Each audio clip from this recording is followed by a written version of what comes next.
Welcome to the Catherine Vandome and Me podcast.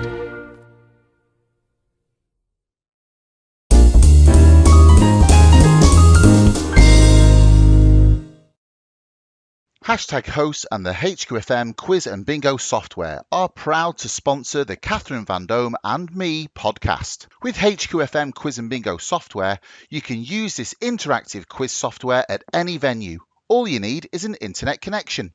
Go to hashtagquiz.co.uk for your free trial today.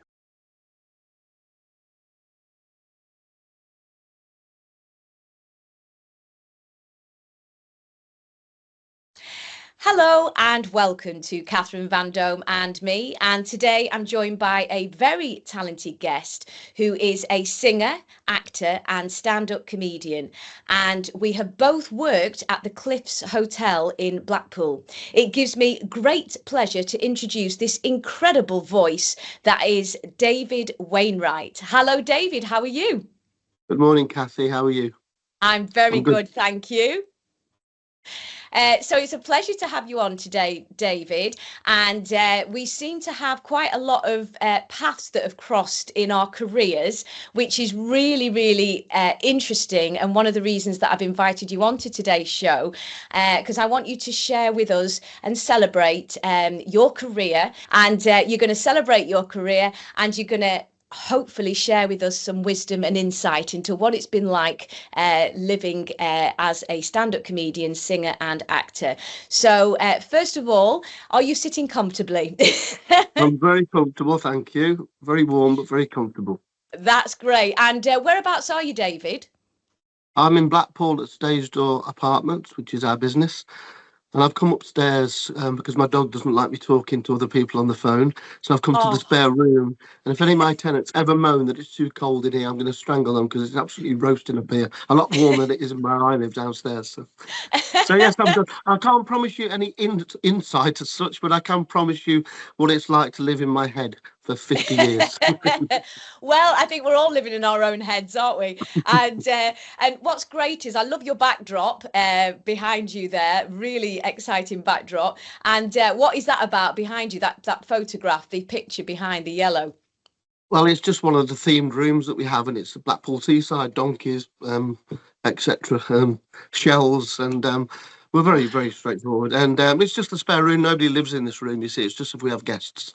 That's incredible. So you run, just explain a bit more about what you do, David.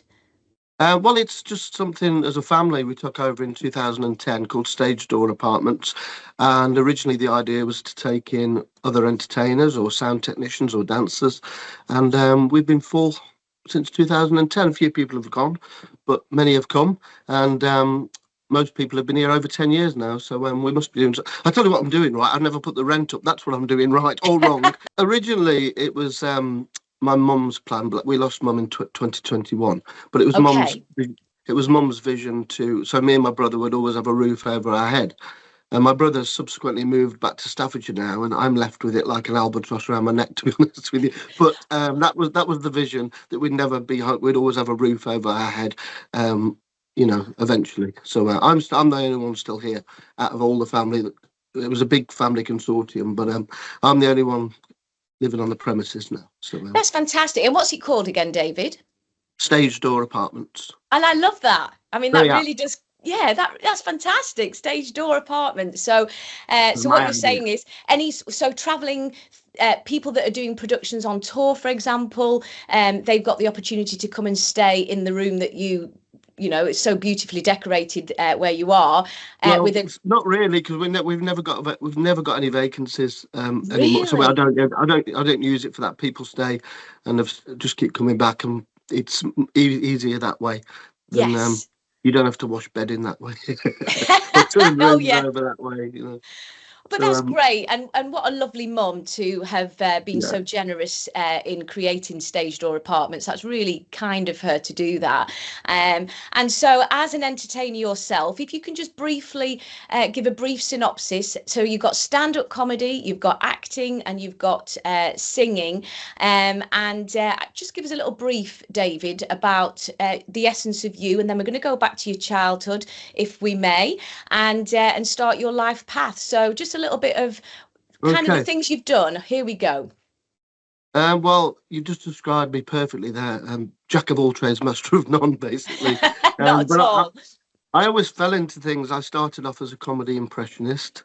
Then I broke into, fortunately, into kids' television and musicals, and eventually did some radio and got myself to Blackpool and found myself on the cabaret horse, which once you get on that horse, it's very hard to get off because, like you say, it suddenly gives you a regular income, and then one season turns into two, and suddenly you've been doing it for 20 odd years, and you think, "Oops, where's my career gone now?" But that But is a career. I mean, David, honestly, that I loved it, and I'm sure you did as well. The years at the Cliffs that I had, for example, and I'm assuming, did you do the Claremont Hotel as well?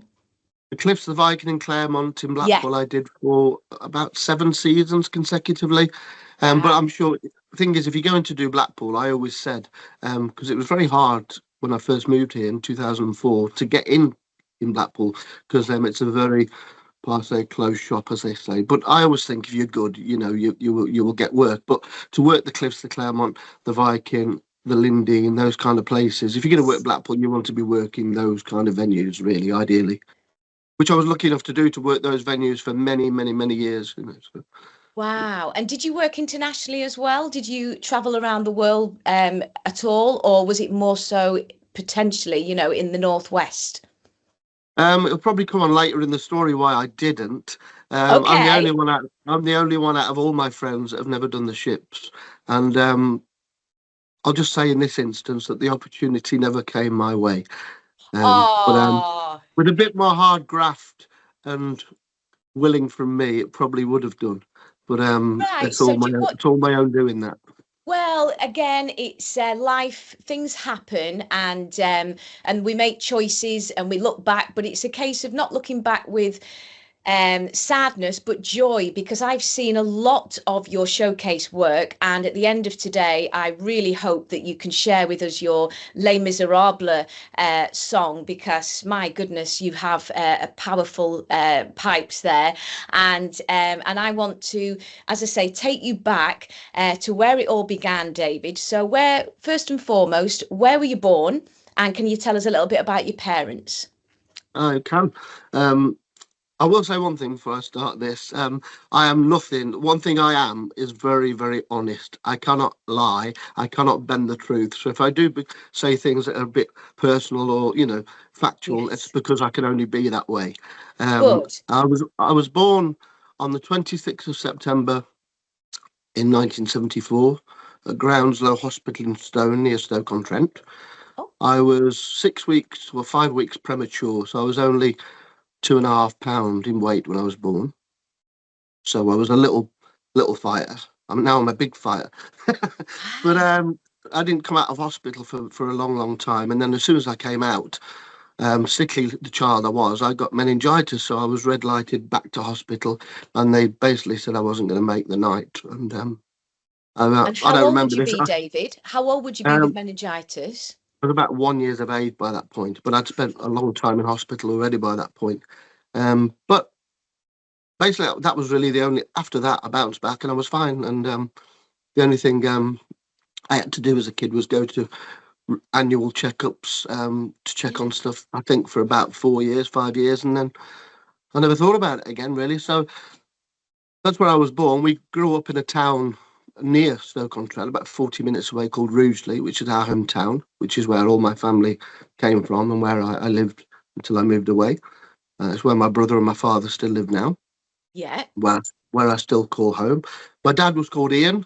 He was a part-time drummer. He sang, very good voice, but he worked for the council. He was a garbologist, as you could call me. Bin man is the actual term. But Okay, you're not the first person on this channel to have a father that did that job and also you was into entertainment. So I don't know how they work in tandem, but perhaps that's a Blackpool trade. maybe it is, yeah. But I used to love. I used to get up early on school holidays, and he'd turn up for work, and all the bins would be out. And who's done this? It was like a mystery. And it was like 7-year-old me. I used to love getting my old work gloves on and getting all the bins out, and just the crack with the lads in the wagon. And people used to put their thumbs up, oh, there's little David, and helping the lads out on the bins. I had such a massive work ethic that I really Yes. don't know where it went to as an adult, because I haven't got it now. As a Well, 7-year-old, I was a grafter, man. I was going to say, and perhaps the alignment of the bins, I was just thinking with your father being a drummer and you're also a drummer as well. I wonder if it was turning them up, upending them at the end of the day and playing playing the bins, and maybe that's the connection. Just putting the bins out on a Monday now fills me with dread 6 days in advance. So I definitely lost that thrill. So that was my dad, and my dad and my mum. My mum was Jasmine Smith. They met at Hindley's Bakery in Rugeley. My mum was 16 at the time.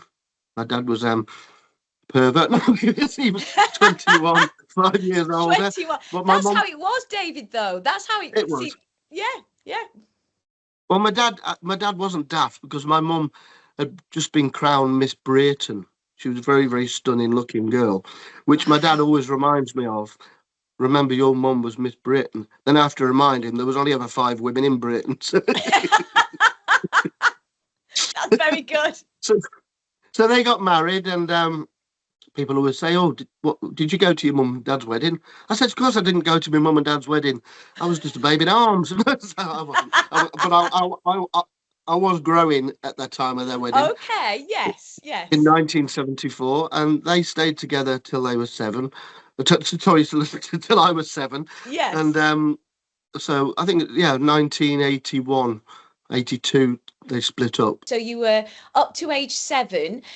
What I want to ask is, how was that young childhood for you? Because I'm going to keep probably taking you back, because we want to get the colour of who you are. So you are a sickly young baby, as I was, which is interesting overlap. But as you said, from about age 2 onwards, your health circumstances improved, and you had this loving, am I right, a loving home environment with your mum and your dad. Your mum's a beauty model, and your father is in entertainment, loves entertainment, but also a grafter, so very hardworking, hard work ethic. I wouldn't call me not a grafter. He went to work. I came in from school once and I said, "Dad, what's a cubic foot?" He said, "I don't know, but I'll try and get a week off work with it." Very good, very good. So he obviously was well, they were both obviously a major influence on you. So how was your childhood up to age 7? So let's just start there, David. Going to school, were you quite a confident boy or a shy boy? What was your personality like going to school? I had the best childhood. I had 2 brothers, Lee and Keith, and we did nothing but laugh. Our house was filled with laughter. All my grandparents were alive then, my aunts, my uncles. It wasn't a massive family, but it was just filled with massive load of love, and we did everything together, and we still are close now. Although, as we'll get to probably later, in the last 4 years, virtually all my family have passed away in the last 4 years, virtually all of them. So it's right. So it's nice to remember those days. But of course, I was only 7, so I can only remember so much being that young. But I had started performing at that point, because in 1978, a film came out, and I fell in love with my first love, one of the only women I've ever loved, really, Olivia Newton-John. Yeah, so you were 4, is that right? Yeah. Yeah. And what good taste in women. I kept on marrying blondes after that. It just never left me, Typical entertainer, loads of ex-wives. Yeah, I fell in love with Olivia Newton-John, and I wanted to be Danny Zuko, and I was 4. And it was during those days when a film was released at the cinema, the Plaza in Rugeley, it's Wetherspoons now, and they used to queue round the block, the old cliche, and shows were on, it was shown for 2 weeks, and I went nearly every performance. My mum and dad took me to the first one, and then of course I started to know the words, and my gran kept taking me, my granny Lil Besser, and they got me a leather jacket with T-birds on the back, and when Grease Lightning come on, I'd get up, and I can't dance. I'm literally like Phil Collins. I cannot dance. But when I was 4, I was up and down the aisle like Wayne Sleep, and when Zuko chucks his jacket up to do Grease Lightning, I chucked my jacket tried to get it upstairs in the cinema to the upstairs section. Obviously, I couldn't reach because I'm only 4. And everyone was, what my memory is, everyone was looking at me doing Grease Lightning. Probably what they were thinking was, I wish that little arsehole would sit down. I'm trying to watch the frigging film. That's what they would have been thinking. And I think they would have probably been really, you know, some of them may even remember that incident. They'll have been really engaged with that and thought, oh, look at him. So you were a star in the making. So you were literally born to be on stage, and you. Well, I went and did the show at my play school, and I played I put Grease on, and I didn't have my leather jacket with me, so they put me in this red velvet jacket. I wouldn't go on till somebody had got my mum to bring the jacket down, the T-bird jacket. I played every character. It must have been abysmal, me doing every character from Grease with the lines I could remember, age 4. And That's I remember amazing. my fee. I remember my fee was a bottle of milk and a carrot, which held me in good stead because it wasn't much more than that when I moved to Blackpool. Very similar to what Santa Claus gets. So yeah, that's amazing, David. You basically were obviously, as I say, born to entertain. So you were there performing in the play school. So you were a naturally confident little boy then, it sounds like. Is that right? Yes, I was extremely confident. Perhaps too confident. But, well, you were engaged and supported, it sounds like, by both parents and grandparents. And when you say your grandma took you, is that your mum's mum or your dad's mum? That was my granny Lil, my dad's mum. Dad's mum. And there will be a lot of touching on bereavement because, as I said, most of my family passed away. We lost Gran last year, but she was 92, so she had a good old innings, bless her. But I was spoiled rotten. I loved all my grandparents, but my gran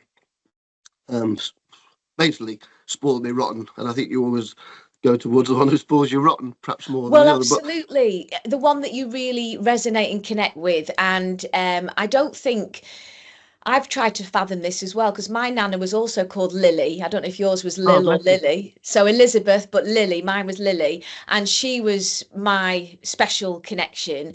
And there's a lot of people actually, David, that have that special connection with them. Mine was called Nana. And it really does knock you. And I always say this to anybody, if you love somebody that deeply, then when you then lose them, unfortunately, the grief is in some cases can be overwhelming, and it's how you get through that. Well, my gran lived with my uncle Malk, her son, who's my dad's elder brother, and he was 76, and when Gran passed away in August, not this August just gone, but August. COVID's lost all my years. I keep having to think what year we're in now. We're in 24 now, so it's August 23. Gran passed away, and my uncle basically, they did everything together. People thought they were husband and wife, but they were mother and son.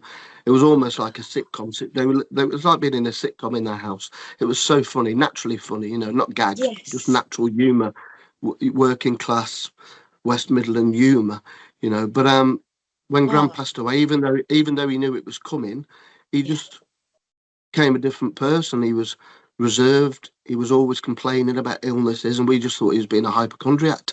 And he only lived 5 months after Gran, and I believe he died of a broken heart. Yeah, I think that I agree with you there, David. I think that you can, because I had that with my nana and my grandpa. My grandpa passed away years ago. My nana passed away within the next 12 months. So I do think that illness can beset a deep love, and grief is symbiotic sometimes with health. Any sort of trauma can bring upon ill health, which is what this channel's about, celebrating entertainment, but also understanding the connections with our health as well. But yes, that's very, very sad to hear, David. But also, I always say, when you've got that level of love, what a joyous gift that we both had in our lilies, both of our lilies, our nanas and grandma, that we can remember these beautiful things and think fondly of them forever. And I think they live on in us, and I hope that I hope that Grandma Lil continues to live on in you, David, because you've got many more years ahead, and it's lovely today to be able to look back and think of those stories. So are there any more stories, Christmases and all of those types of exciting things?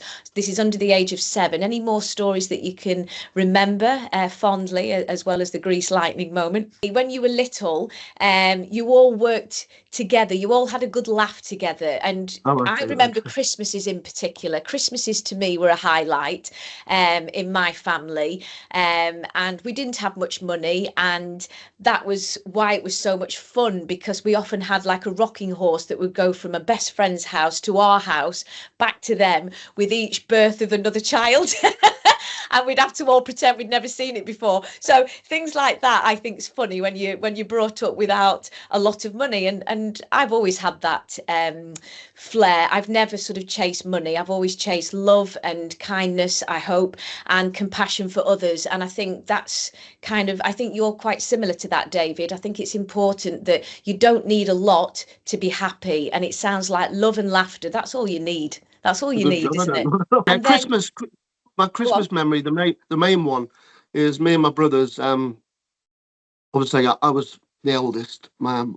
So Lee was 4 years younger than me. Keith was 3 years younger than me. So we were all very close. But obviously, they were close because they were only 1 year apart. So me, being the elder brother, bully. Even if it didn't have to be Christmas, it could be February, it could be March. More than 2 occasions, I'd wake them up at like 5 in the morning, and I'd just go to the old toy box and get all the old broken toys that were all discarded and forgotten about. And I'd go downstairs and place them all on the sofa and the chairs like we would a normal Christmas.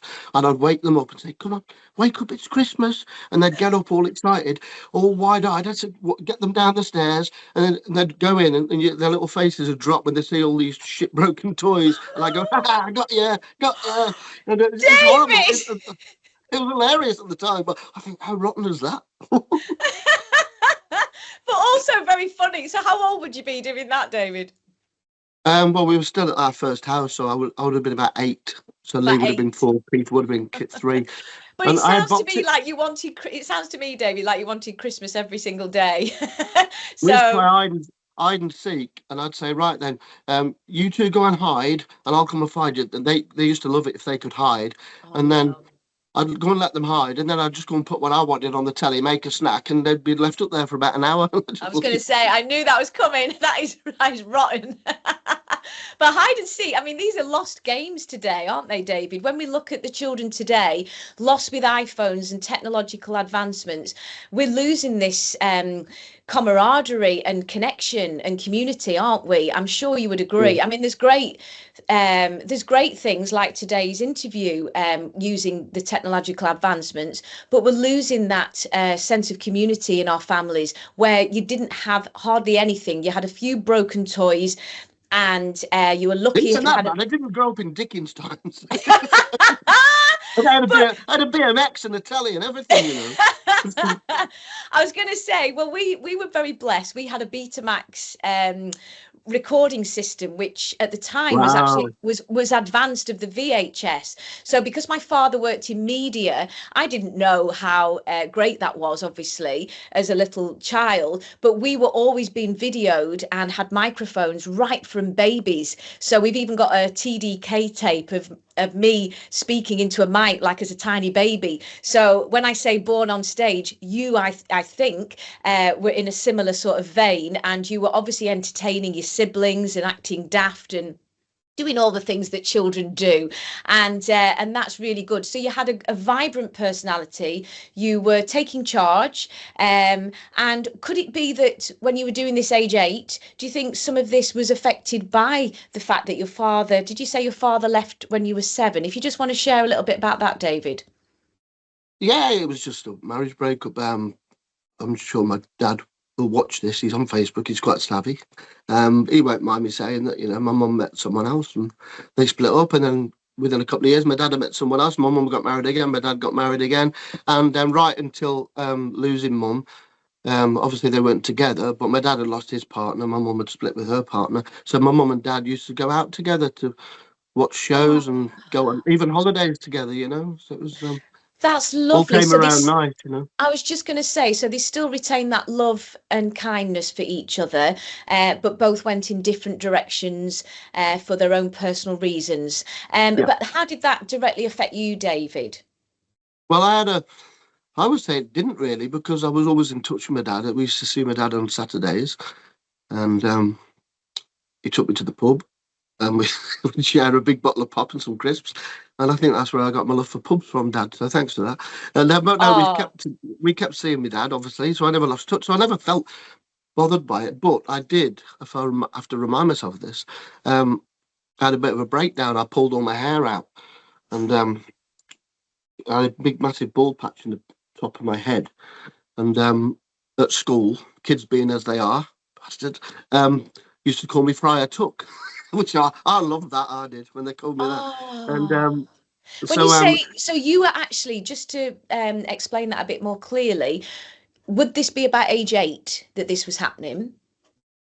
exactly age 8, yeah. So you were going through this level of trauma that you weren't aware of, perhaps, because you were still in Mm. touch with your father and you're still very close friends today, which is lovely to see.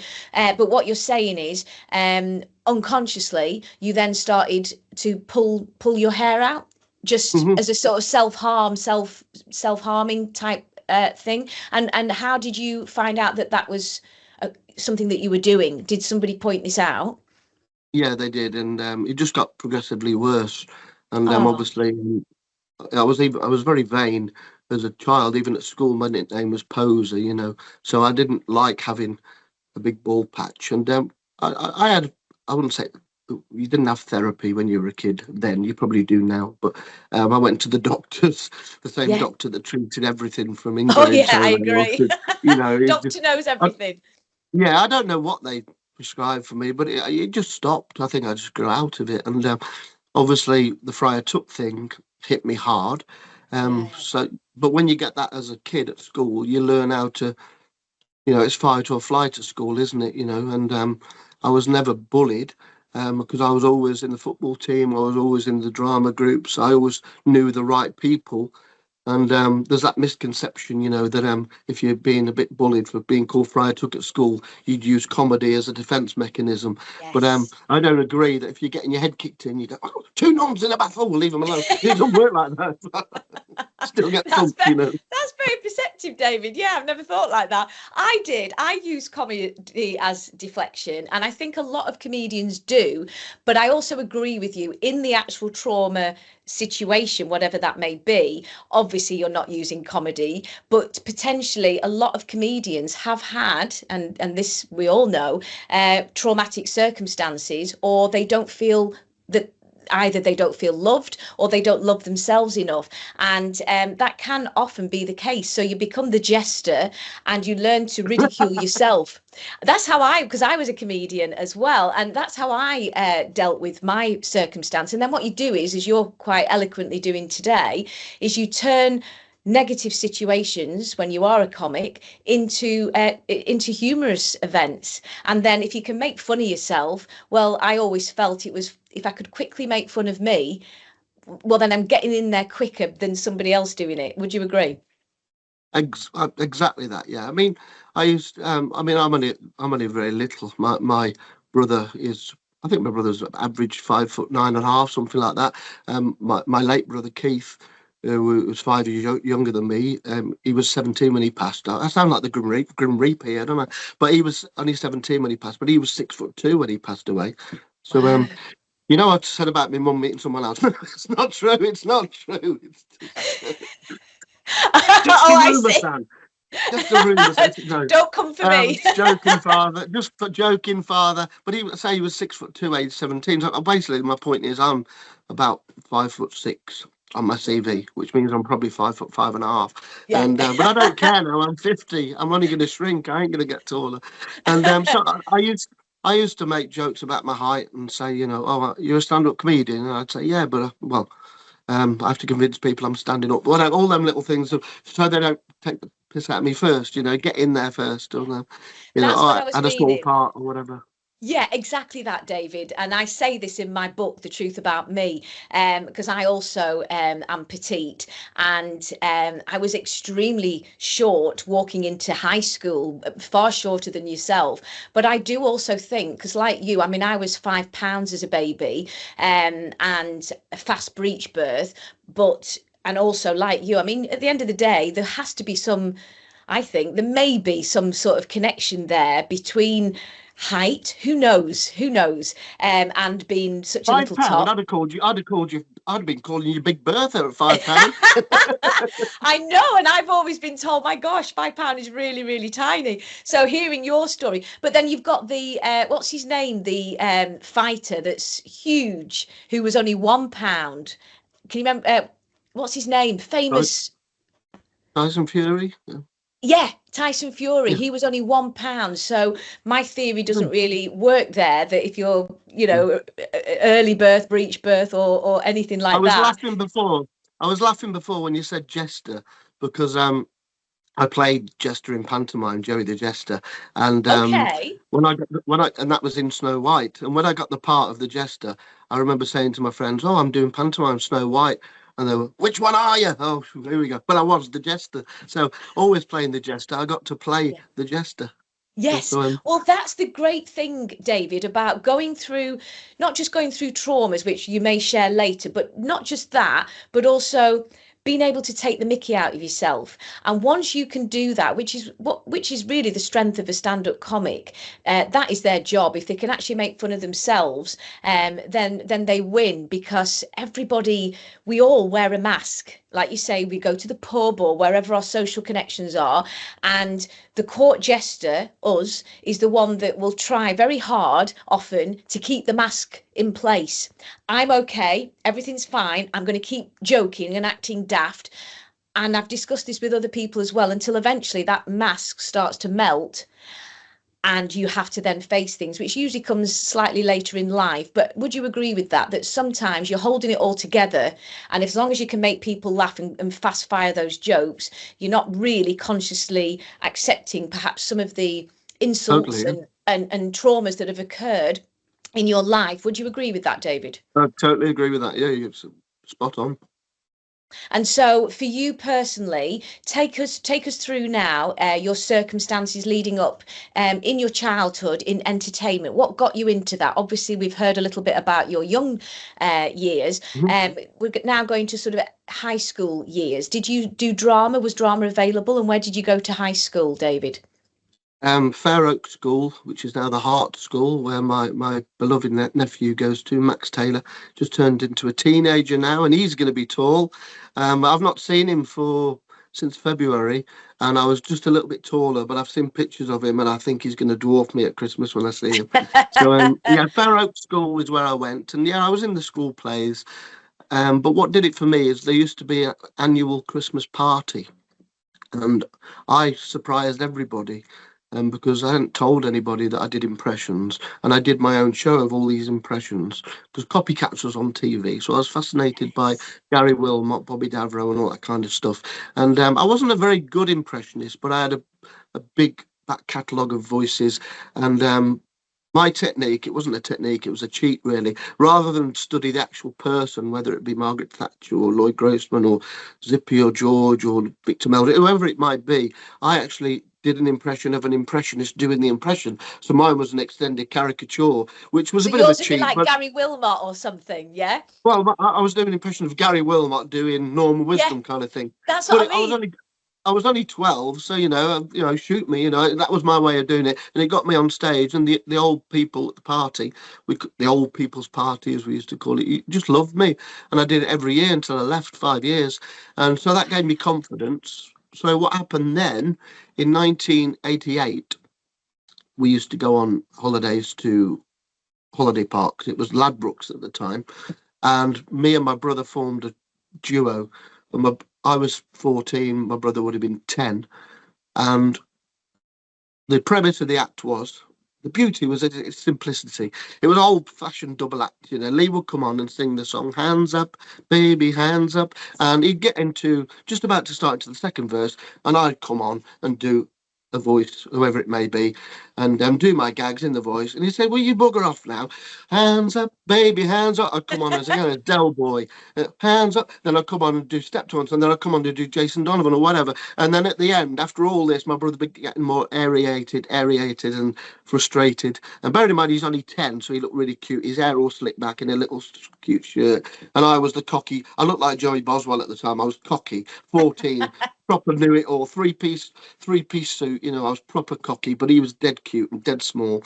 And at the end, we sang "He Ain't Heavy As My Brother." As soon as we sang that, I'd put my arm around him, give him a kiss on the head. The whole audience would go, "Ah," and we won every single time. Wow. And so how old would you be then if he's 10? 14.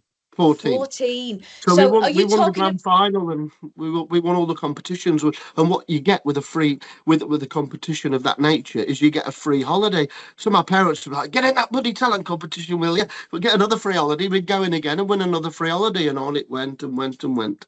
So we kept winning, basically. I agree with you there. I actually described that in my book, and it got to the point where we were getting so many free holidays to Breen Sands, which my parents likened to, it was just so freezing cold in December. So it was kind of the opposite of what, perhaps you would want.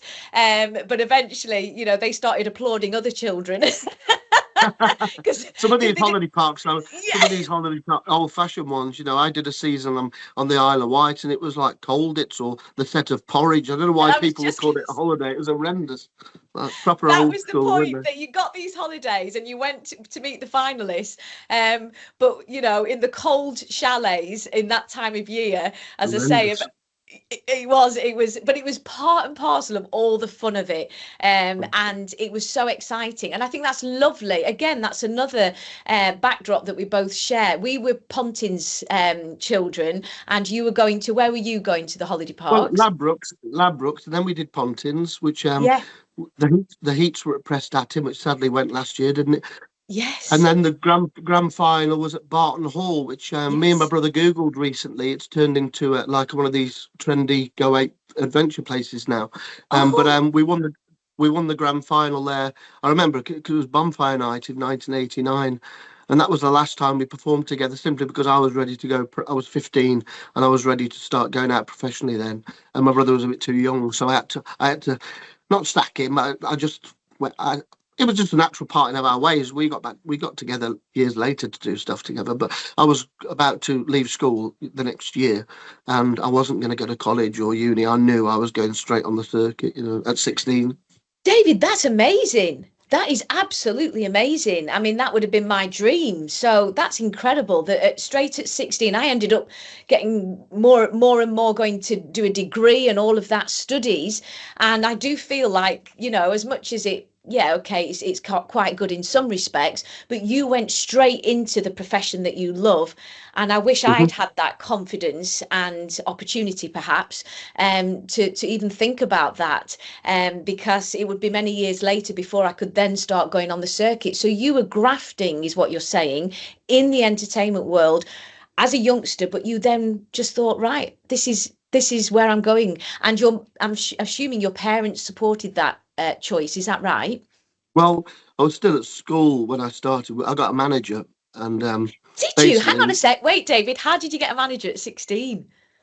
I was doing a show. It was March the 23rd. My first professional paid job on my own, March the 23rd, 1991, and at the Cedar Tree in Rugeley, and there was a big piece in the local paper, and I didn't leave school till May, so I was 16. And Baz, all the agents I ever had were right old rogues, We'll talk about Barry Stacey later. They were all proper showbiz, stereotypical I rogues. love Barry, and I'm still very good friends with his partner, Keith Hopkins, and they're brilliant. I absolutely adore them both. Absolutely fantastic people. Yeah, go on. He was called Barry as well, Baz Weaver. I mean, that sounds dodgy in itself, doesn't it? And he came over from Birmingham, and his plan was to mould me from 16. And he said, by the time I'm 21, I'll be ready to go out as top of the bill on my own. But what he did to train me was put me on the Andy Feet. Andy Feet was a guy who'd won New Faces. He'd been to Las Vegas. He was in his 50s, but to me, when you're 16, everyone he was only 51, but I thought he was 101. You know, when Yeah, you're that's 16. exactly what I used to think. Yes, yeah, that old man. So And now we are them. I joined the Andy Feet show, which was 3 or 4 times a week at £60 a gig in 1991 at 16. I was but £60, that's more than we get today. Yeah. So I used to get to a train station, or my stepfather would take me to Birmingham, or Baz would pick me up. And funny, whenever Baz picked me up, because he always told us, he came and auditioned me at my house, and I did my act in front of him. And I was going through a bit of an indie stage. I had bright red hair and stuff. He said, "You've got to get highlights in your hair, tuxedo, patent shoes. You've got rid of them bloody jeans and Dr. Martin boots and all that." So he totally turned me in. He dressed me up as a 50-year-old bloke, basically. Um, but he came to my house A and he cigar. told he smoked cigars and he Yeah. spoke. "I've been doing this business for many, many years, young David, and you've got to show your face." And he'd tell us that he'd got a top of the range Jag, but he wouldn't bring it to Rugeley in case it got robbed. He'd turn up with his clapped out old Cortina. Never saw the Jag, ironically, ever saw the Jag. It could But yeah, talk I'd the do the talk.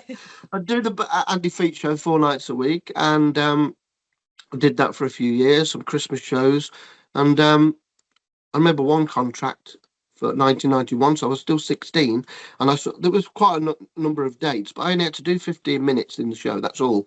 You know, I was the kid opening the show up 15 minutes, and the contract said £800 net. 1991, £800 when you're 16.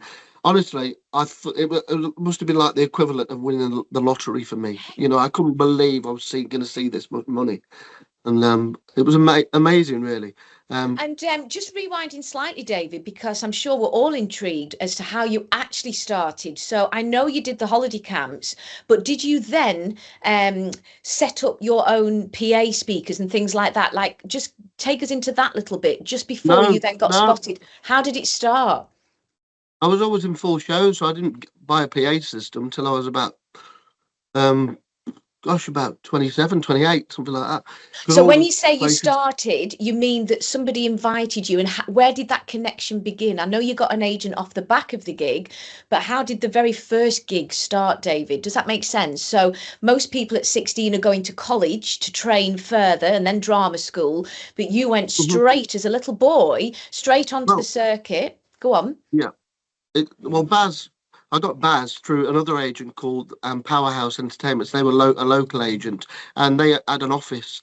And I used to see it above a burger shop, Powerhouse Entertainments, comedians, TV personalities, which they didn't have, but it's what it said on the sign. Upstairs, a little tiny upstairs office, and me, brazen as brash, walked into the office and said, "I am David Wainwright. Have you got any work for me?" Wow. And you then, your CV at that time would be, I've just won the holiday camp competition. Is that kind of the chat that you had? Um, I basically gave them all the flannel. Basically, "I'm leaving school soon. I want some work." And they said, "Well, we'll put a show on for you. We'll put the David Wainwright show on. Will you?"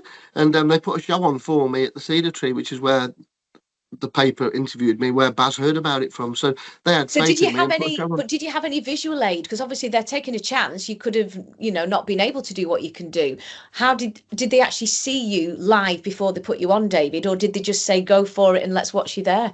Oh, no, no, it was a ticket event, so they needed to see me. The ticket sold out. And I took my little prop box with my Frank Spencer berry and my Jimmy Cricket hat, and I did a little 5-minute audition for them, and they were happy with that and put the show on. And Can you do a little bit of Jimmy Cricket here? no, I can't remember. I went to the chip shop the other day. I said, "Can I have a bag of chips, please?" He said 35 or 40. I said, "If you're going to count them, I'll have a fish. Come here, there's more." 35 or 40 for a bag of chips. How cheap was it then? God, I'm not doing it. So you I've had, worked with Jimmy. I've worked with Jimmy at the Lindeen loads of times. So he's lovely, isn't it? I think I've worked with his son on the circuit. He's absolutely brilliant, isn't he, Jimmy? Yeah, he's absolutely a lovely brilliant fella, lovely gentleman. fella. Yeah. There's some great artists out there, and and we're always very blessed to work with them. And as you say, when you're little, you're aspiring to be like them as well. You see them on the television, you copy their mannerisms, and if you've got this desire to do comedy in particular, you're just watching the nuances. Would you agree? You're watching the quips, the timing, the head gestures, how they hold the mic, how they put the mic down, how they speak directly to the audience, things that, in particular, as a little girl at 9, I was watching, the old men with the microphone and the dry ice smog. Not normal for a little girl necessarily to be watching it and wanting at 9 to be a comedian. It looks so glamorous though, doesn't it? You see Yeah. curtains and a stage and a microphone. It looks glamorous when you're a kid, I think. It does. And if you're born into, I was almost born on those holiday parks, and I think you were the Mhm. same. So if you, if your whole family reveled in the holiday season and you watched all of these artists, as you quite rightly said, there's something inside you. I mean, other people won't have that feeling. They're just watching it and laughing and it's entertainment. But if you really want to be like that person, then I say it's kind of often born in your childhood. And we were very lucky, weren't But we? it's like the Wizard of Oz, though. When you see backstage, there's nothing more depressing than seeing backstage, is there, at a theatre? The broom cupboard. I remember doing a club once with a comedian called Chris Thomas, and Chris just absolutely ripped the room off the place. I mean, proper stander, Wow. And he ripped the place. And I'd gone on first, and I was still in the dressing room. And he came back, and I thought, wow, he's just got a standing ovation. Then he took his suit off. He had all holes in his pants. I thought, oh, that's ruined the illusion a bit. Holes in his wide fronts. It's so true. And obviously, we talk about the dressing rooms, and very often there are an old toilet somewhere as well, certainly in the north of the country. So it looks so glamorous, the sparkly dress that's a tenner from Tesco's. Yeah, I'm not true. saying you wore those, but I did. Wow. I'm very flexible. I'm not. But the point is, the illusion and as I say, the smog, the dry ice, the lighting, the rig, everybody, all eyes on you. There's a very adrenalized, exciting buzz from those curtains opening, and the fear, the adrenaline and the fear and the charge and the electricity, and going out there and knowing I might not succeed is part of the buzz of, and then you want it again. And it's like a drug, isn't it?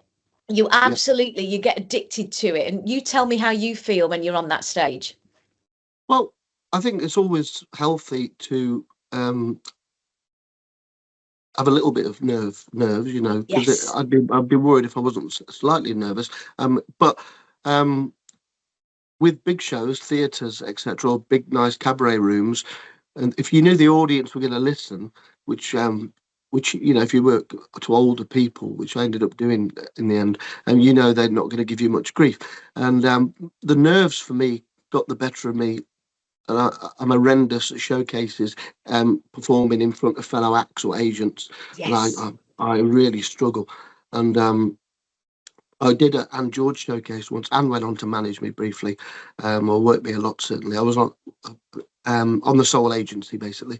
Anne George of Torquay, and I did a showcase at the Rainbow Club, and I was so nervous. I was like, my hand was like this all the way through doing. I did Till by Tom Jones and Music of the Night from Phantom of the Opera, and my hand was going like this. And ironically, this is funny because it's funny to me. It wasn't at the time, but the act following me was a comedian called Mr. Shaky. And when the compere says, "Ladies and gentlemen, please welcome Mr. Shaky," somebody, not even missing a beat, great time. It went, I thought he'd just been on. Very good, very good. Well, that's it. And again, I loved David. him, I did. Yes, I and bloke. the point is, because we are quite self-deprecating, which comedians generally are, we're able to take that on the chin and laugh about it, because that's all part of it. It's the bits that go wrong often that you learn from, and you then grow, and you get a thicker skin as time goes on, if you allow that to be the case. But when you're quite sensitive, or when you've got perhaps traumas or circumstances, or you're poorly or whatever underneath, then actually sometimes they can eat you up from the inside. And I think that perhaps, nerves are great, but controlled nerves, as you quite rightly said. And when you get to the point where you just don't care anymore and you start celebrating and having a great time, those are the gigs that are the most exciting. And as you said, when there's a vulnerability and a nervousness of, oh my goodness, I'm being judged because I'm auditioning for an agent. I think unanimously, David, everybody will feel like that. All the acts, because that's part and parcel of it. Because it could be a yes or it could be a no, just like in the holiday camps. But for you personally, tell us a little bit more about your career. So you were doing the circuit as a young boy, and what happened next, David? Right. Well, in part of Baz Weaver's progression to get me to 21 on top of the bill, he put me on the holiday parks as a coat entertainer, where you did everything, full shows to calling the bingo, dressing up as a scarecrow, a monkey, or whatever it was. And I was only 17, and so I did that for a year or two. They've gone bump now. And that was first job. Well, the first job was Claret Bay, where ironically I'd done my first talent competition, age 4, doing Tommy Cannon and Bobby Ball and singing Knit That Paddywhack. I did a bit over Easter at Claret Bay. They didn't keep me on. They said I was a bit too young. I was only 17. So I got sent to Cleethorpes for the season, where I met my good friend Peter Cutler, who went on to be Marriott in Les Mis and that just done his own residency in Las Vegas. Same age as me, bless him. And so I met Pete Cutler at Cleethorpes. Problem with being an entertainer at 17 is I was just learning about girls then, and it wasn't a good idea to keep finding your 17-year-old entertainer in 16-year-old chalets. It didn't give the right. So the most brutal punishment ever is like, them 16-year-old girls, David. Well, we're sending you to the Isle of Wight. There won't be no 16-year-old girls there. They'll all be about 86. So that sent me to the Isle of Wight, and I did a season on the Isle of Wight with Fraser and Sharon, who were always in Blackpool. I've just got reacquainted with them now after 30 odd years. And so I did first season on the Isle of Wight, and where I did my own act every Friday, and it was going really well. First proper 45 minutes, just me, all my impressions. And I hadn't sang at this point really, but because I did Jason Donovan in my act, talking wise, I then put Jason singing "Close Every Door and Any Dream Will Do" into my show. So that was my first into singing, and that was my first season on the Isle of Wight. And I got invited back the next year, which would be 1993, as assistant entertainment manager, and this changed my life in a big way and took me in a total different direction, because I'd got my friend from school a job in the kitchen, just have a bit of company, because I was assistant ents now. I wanted, show I was doing all right for myself. I got an extra £10 a week, and we got to Portsmouth, and we were just about to get the catamaran over to the Isle of Wight, and I knew I was meeting a girl singer on the opposite side to take her to the camp. She was about to start. Her name was Cathy, I knew. So I need to look out for a girl singer. Anyway, we saw this girl in a fur coat, looked rich as anything, so glamorous, beautiful. You think Louise from Eternal looking, And then she was giving this guy a kiss goodbye. She had suitcases with her. And I said to my mate Leighton, imagine if that's the girl singer, that'd be all right, wouldn't it? Anyway, we got to the other side and she's there with her suitcases. Oh. And so we had a week's rehearsal. She was 20, I was 18 by this point. And obviously she had a boyfriend back in London. She'd taken a sabbatical from Harrods, where she worked as a buyer, and wanted to pursue a career of singing. So they came to the Isle of Wight. Anyway, within 2 weeks, she was going back to London to break it off with him. Within 4 weeks, we were engaged, and she decided she missed the money of Harrods and decided when we finished the season, she'd come and live with me in Rudesley. We'd go on my first holiday abroad, went to Tenerife for 2 weeks, and then she went back to Harrods, and we had a bit of a long distance relationship while she was finding us a house to live in. And in February 1994, me and my new fiancée, Kate, moved to northwest London. So little boy from Rudesley. I never thought I'd even see London on a day trip, never mind live there. And moved to London, and every day was like a Christmas day, because she'd finish work at 5:30. So I would get up and have all day to do nothing apart from get on the tube and explore London. I'd meet her at 5:30. We'd go and have a drink and go for something to eat. I don't know how we afforded to do all this in London at the time. I know. But we did, and it was one of the most magical experiences of my life, because it was just every day was just so exciting, you know. And I was sending my CVs out, probably 50 CVs out a day, photographs with my biog, and I was getting rejection letters, but I was also getting auditions. You know, every day I'd have an audition for something, whether it be a commercial, whether it be an agency, whether it be a TV job. And my second audition, I'd only been in London 1 week. And everyone was saying, "Oh, it's hard in that London, isn't it? Hard in that London? Oh, it's hard in that London." I got a letter from BBC. Can you come into North Acton rehearsal studios for an audition? Well, that was walking distance for me. It was like about a mile and a half up the road, and it's where they rehearsed Only Fools and Horses and all the sitcoms and stuff. I was like, Wow. "Yeah, I'll do." They wanted me to do a little comedy audition for a program called Hangar 17, which had just done 2 series on children's television, BBC. You know, it was up there with Newsround and Biker Grove and Grange Hill as being one of the popular Yeah. TV shows. It was like a modern day Crackerjack, if you like. It had Yeah, I remember it. grunge, pop stars, sketches, and I did my audition, and I got the job. But it was Did only you, a, David? it was only a couple. Wow. It was only a couple of days' work, and but And I what, did it. David, just to pause you there, what job did you get there? You were a TV presenter, is that right? No, I didn't put. No, there's a misconception. Basically, I did a little comedy sketch, right? And Okay. I was well paid for it, and it Yeah. opened up some doors for me. But there's a But tell us about misconception. that comedy sketch, David. Tell us about what It, comedy sketch you did. it was just impressions I did. I think Terry Christian from The Word, Oh, yeah. Victor Meldrew, Paul Gascoigne, Lloyd Grossman, I think, Chris Eubank, I think. Whatever I think that I want to thank my father with a box. And I think that was 5 impressions, a few gags about Brilliant. and that was it really. And I was well paid for it. But over the Well done, years, David. That's fantastic. thank you. It was a brilliant experience just because Hangar 17 was in the next studio to EastEnders and Top of the Pops, and Yeah. I'd be in the canteen, and it was like a game of Guess Who. I'd be at the canteen, and there'd be Gabrielle there, Swade the pop band there, Pauline Fowler there, Arthur Fowler there, Phil Mitchell and Big Ron over there. I thought it was like being a Madame Tussauds. The only one I didn't recognise was me. It was like, amazing. Well, can I just say, I did say at the start of this that I cannot lie, but over the years, and anybody who knows me knows, just like posting food on Facebook, I know it winds people up. That's why I do it, right? I've built up the Hangar 17 thing. To hear anybody speak, I was Mickey Hutton. I was the main link man for 3 series, and I've built it up and built it up and built it up. My family and my brother know that it's not true. I was on Hangar 17, but I was certainly not the presenter at all. But I've just milked it that much, and Oh, it's I tongue in cheek. see. Just So my you're being humour. That's all it truthful is. today, is what you're saying. Yes. I'm being But truthful even today. so, that's just to, the point is, David, this is incredible to hear because a lot of guests, as I said, they tend to slowly climb the chain and audition and all these different knockbacks. But you, from the age of 14, you knew what you wanted to do. You won the holiday camp at age 14 with your brother. And you decided, right, at 15, I'm going to go professional. And that's such a young age with such an old brain, if you like. That's incredible. And a fantastic mindset, perhaps brought down from your father as well. Like I say, a great work ethic. And I'm going to get up and I'm going to get on with this and I'm going to graft.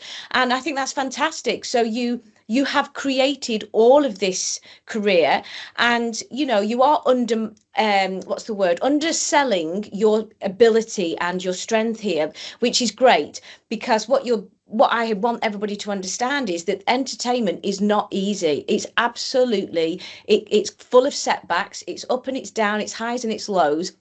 But you had one job after another, starting with a 15-minute opening set where you quite courageously and bravely walked into a TV studio or agency and said, take me on. And from that moment, you grafted. So you worked hard. You then did the holiday camps. And again, David, you worked hard in the holiday camps to become assistant director, assistant manager. And then, look at where you've progressed. So you then end up in London, and that's also amazing. And I loved London as well. I think London, when you first go, it's like, as you say, it's like Christmas. There's so much to explore. It's very exciting. If you stay there too long, it can be more difficult. But I think in the early time, especially if you're from the north, it just looks like a magical window, doesn't it? With so much. I did 5 years in London. Okay. Which, it seemed longer at the time, but when you're younger, time seems to last longer, doesn't it? It goes Yes. by quicker. I don't know why that is. There is a Yeah. reason for this. Yeah, so that was 94. And I stayed with the BBC till 1999, doing various things from tour guiding at the studios to doing warm-up work to doing a bit of radio. And unfortunately for me, see, when you get that BBC pass, Yeah. that is the time to start knocking on doors and networking. Yeah. And I should have really. I mean, I got to develop a magazine show called Comfort Zone. Nothing ever really took off, really. I wasn't knocking enough doors. I didn't make the Okay. best of the opportunity, is what I'm saying. You know, but I stayed with the BBC for 5 years, did other stuff in between. I met Barry Stacey in '95. I was just going to And say, right, so take us to that moment. So you went to Barry's flat, is that right? That's how I met he, him. he had an office upstairs in Denmark Street where all And the they're still agents and there. Keith is music still shops. there. My friend Keith is still there now today. Yeah, Right. so that's lovely. So I had a meeting with, it was for a national tour of Underneath the Arches, and I was playing. I was in the ensemble. I was playing numerous characters, all at bit on part. Little. I had lots of things to do. I was in all the routines. There was a lot to learn actually, but it was a Yeah. tour which was to last 9 months. It didn't last that long because they lost financially. It broke down after about 5 months, I think. And my little brother Keith came with me to the audition for it actually, and he waited outside Barry's office. And I auditioned for Barry, and he gave me the job. And he was looking at my CV, and I'd done a play the year before called Stags and Hens by Willie Russell, where I had a big part called Cav, and it wasn't in the West End. It was off West End. It was the Lost Youth Theatre Company, very Okay. prestigious.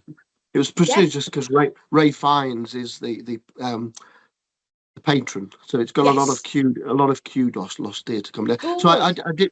I did Cav in Stags and Hens, but Barry wasn't happy with that. He went, nobody's heard of Stags and Hens. We'll say Blood Brothers, right? I was just going to say, he did So that what to my my CV.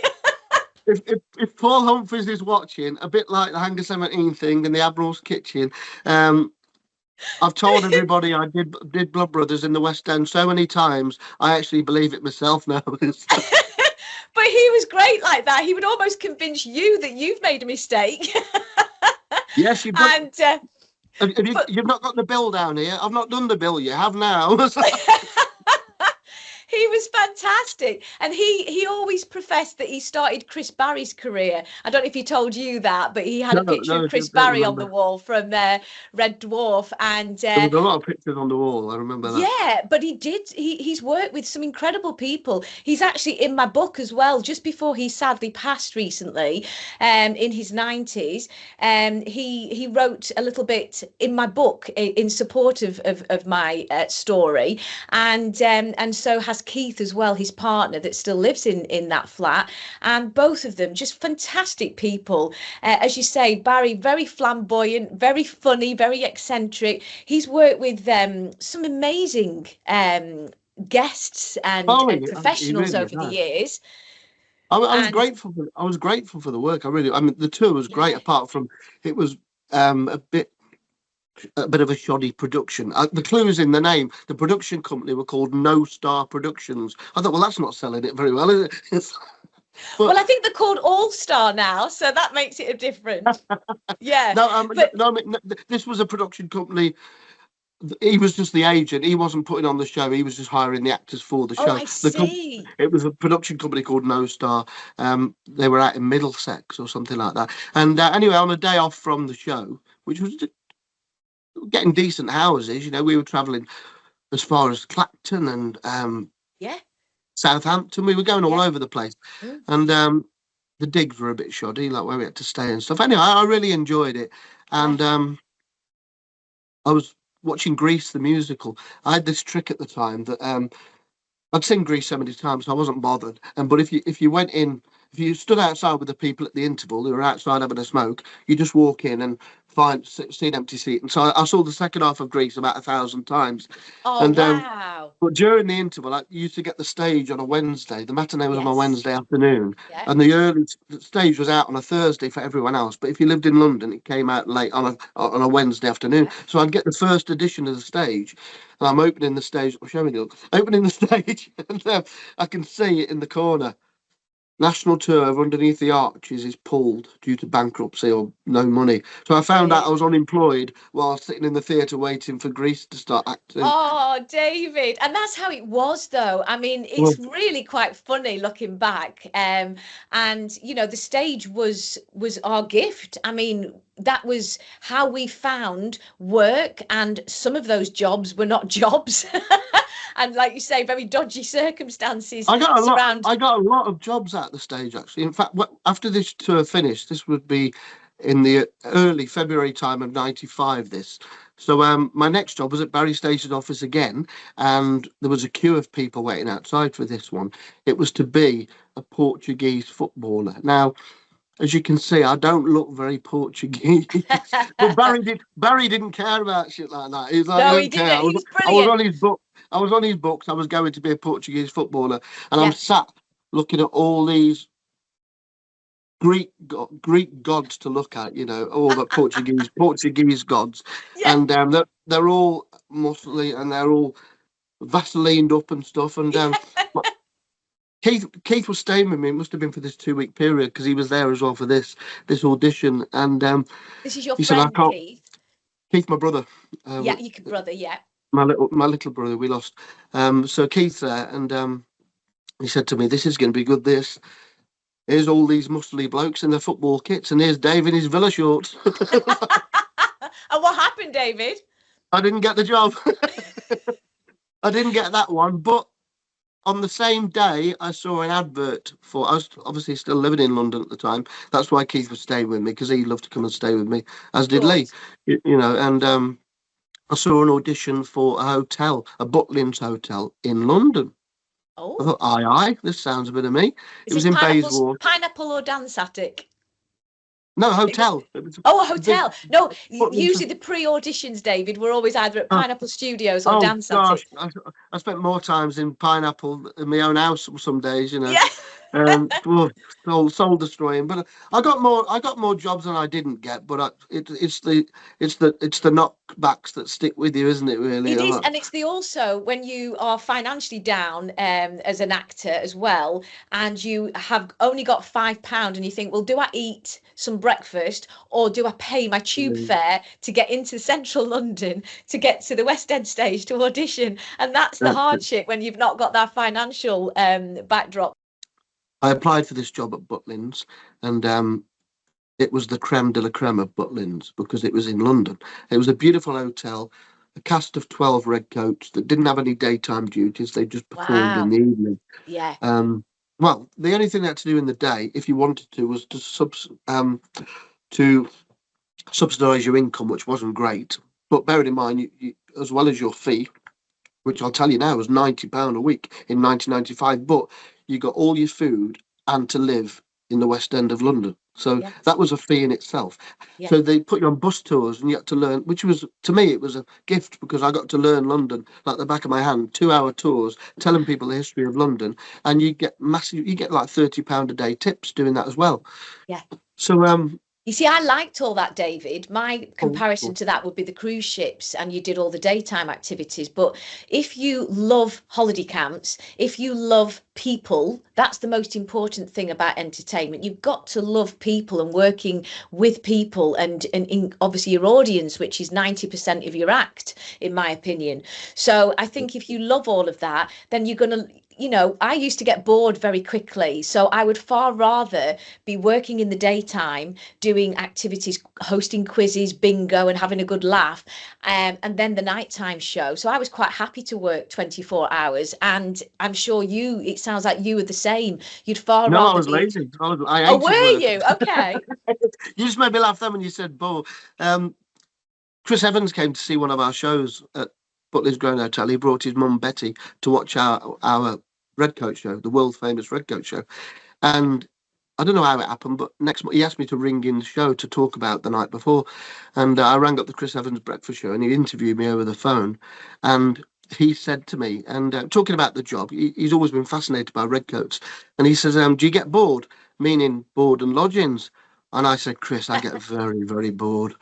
And the manager, Mr. DeBoo's, I nearly choked on my toast. And I got called into the office, got a written warning, and I got so much trouble. I nearly got sacked.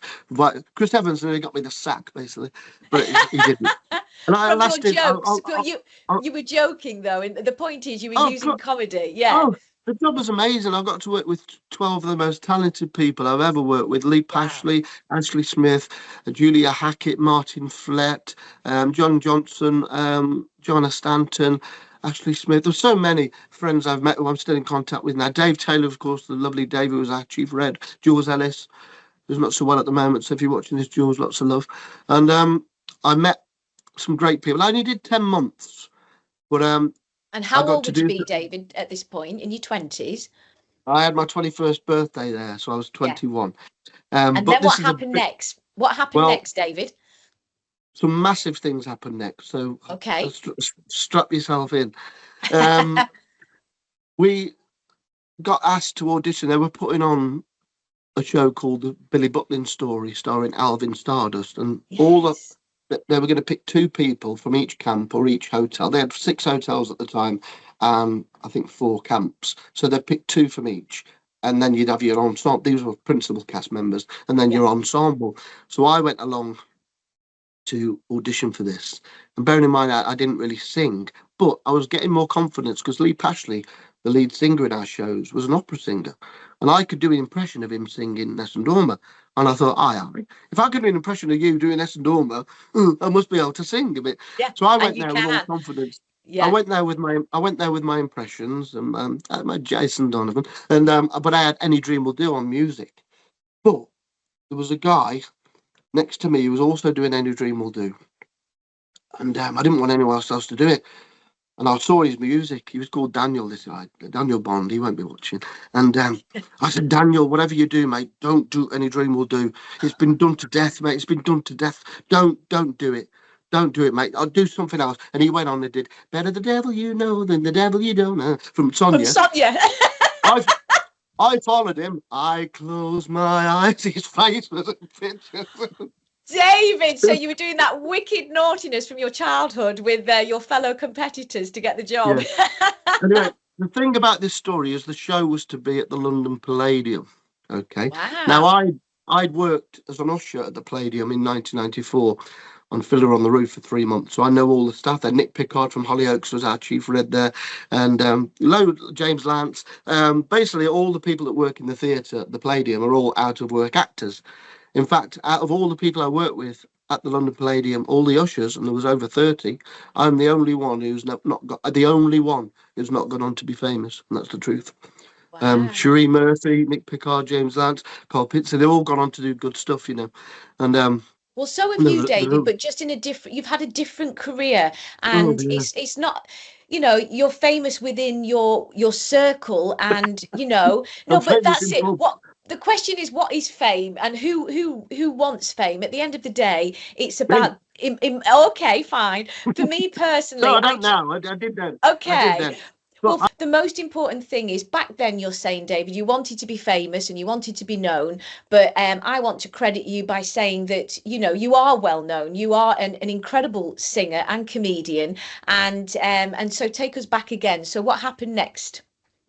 Well, I got the job at the to do the show at the Palladium, and Yeah. so obviously I'd worked as an usher there in '94, so this was '96, and so all the people I hadn't told any of the ushers, so they're working the Billy Butlin show, and there's David Wainwright on the stage in front of 2,000 people, and all my family were there, and I got to play in the show. I did my own 5-minute comedy bit at the end, my impressions, but I played Arthur Askey. So I sang, "Oh, what a glorious thing to be, a healthy, grown-up, busy, busy bee, whiling away the passing out." And I'd never heard of Arthur Askey. I said, "What's he like?" And somebody said, "Little ugly bloke, you'll be fine." I said, "Thank you." And Bud Flanagan from Flanagan and Allen, and obviously I'd Yeah. done the tour of Underneath the Arches, so I knew that story. So I sang Underneath the Arches, the big fur coat, and then came on, and I was in all the numbers as well, all the musical numbers with Alvin Stardust, and it was the best night of my career. Yeah. Simply because not only did I receive, when I did my act, a standing ovation at the Palladium, 2,000 people, and all the flowers, stage door, and all that kind of stuff, but Wow.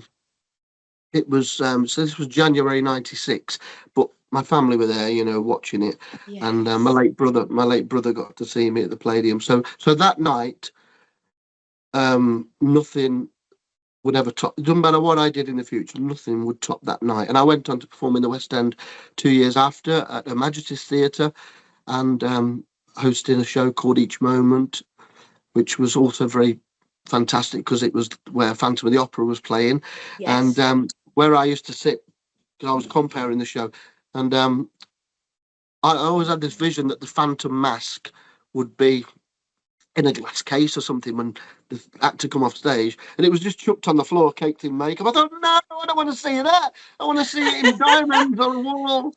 You were seeing So the reality. oh, Yeah. I did Each Moment in the West End as well, and a few other bits And and just tell pieces. us about Each Moment, David. What was that? Was that a long running performance It, or it was something they did every year. I have skipped a little bit here, but in 1998 this was, and I was a bit lost at the time. I'll explain why in a second. But it was for the Anthony Nolan Cancer Trust that every year they put on a big concert, and I okay? think. My friend Matt Roper, his father was George Roper in the Comedians. Matt Roper got me the gig, actually. I think he did it every Great. year, but couldn't do this one for some reason. Yeah, 'cause he was doing news review in the West End, so he asked me to stand in, and that's how I got that gig. That's And lovely. but by this point in '98, I was a very, very lost soul because in '97 I had a bit of a dry patch work-wise, and it was also when I split up with Katie. So I Yeah. split up with Katie just before the Christmas. So we're in January now, time of 1997, and I was kind of struggling for work. So I'd gone on the buses, the tour guide buses, as a job just to earn some money, and I needed somewhere to live because I split with Katie. So me and Lee Pashley, my redcoat friend Lee Pashley, who I could do the impression of, we got a flat together in northwest London, just up the road in Harlesden, which was a dump then, but it's a very affluent area now. And we got a flat and we had a big party, a housewarming party where I don't know why my brother Lee wasn't there, but my brother Keith came all the way up from, he came up from Staffordshire, and we had a party and stuff like that. And it was brilliant, one of the best nights he'd ever had. And this was, I think, late January, February time.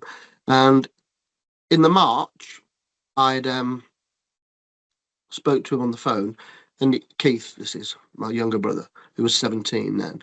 He got a job as a chef at the Stonehouse Hotel, so that's what he wanted to do. He'd been at McDonald's, got shit on a bit, so he wanted And to this is learn. Keith. This is Keith. That was the 10-year My old brother. to your 14-year-old when you were doing the No, double no, act. no, that was Lee. Keith's 1 year younger than that. Fine. Okay. Keith hadn't really done any entertaining, or we thought. He'd joined a band and not told everybody, but Oh, this is part of this really. So I went to Staffordshire to visit him anyway, and I got some time off to spend with him, but he was working all the time. And we'd been to see Star Wars the movie. It had been re-released in '97, and we were watching Only Fools and Horses, and the phone rang. He said, "I've just done karaoke. I sang Words by Boyzone. It was amazing. Everyone's going to tell me I'm going to be famous." I said, "Are you not coming home?" He says, "No, I'm going to keep in the staff room because I'm on breakfast shift tomorrow." I said, "Yeah, but you've asked me to come all the way from London to see you. Come on, we're watching Only Fools and Horses. Chris is here, Lee's here." And he says, "No, I'll be knackered." I said, "All right." I can't remember if I said drive carefully or not. But anyway, something happened. He must have changed his mind. And he got on his motorbike to come home. And within, gosh, well, I'd got tired of, we were all drinking, I think, and went upstairs. I just went to bed. And it was only about 25 minutes, 30 minutes later, the police had come to the door. I didn't see this because I'd gone to sleep. But my brother Lee was banging on my, well, not banging on the door. He just burst in and says, David, David, wake up. Keith's been killed." oh, He says, so can cut a bit of this if you want. But it's so we didn't know what to do. That was it. Life had just finished then for me. Our life was just never the same again, and it was just one big massive whirlwind of. It felt like getting at the funeral because he's 17. Obviously, he's so popular. The church was packed, and So it was a it was motorbike accident, David. Is that right? yeah. To be honest with my dad went to the inquest. And I've never asked really what happened because I don't want to know really. Yeah. I got the gist of he come in contact with a lorry and went over him, and somebody didn't stop. And if I delve into the information, Yeah. I would have been stewing on it. Yeah. For the last 27 years, I just don't want to know. It's not going to bring him back. But I changed as a person that day. I bet you did. I was still, I wasn't bothered about my career anymore. But I'm not going to use Keith's death for what happened to my career. During my time previous to this, I'd done a summer season at New Beach as Ents manager. I'd done all sorts of different jobs, one thing to another, to another, to another. I was always working. But quite early on, I'd gone from a 19-year-old Brit 55 drinking, very ambitious person. For instance, I went on a 21st birthday party once, and I was underage. I was only 16 or 15, and they wouldn't let me in because I was underage, even though I looked older. And Rob, whose birthday it was, persuaded the landlord, "Oh, come on, it's my 21st, let him in."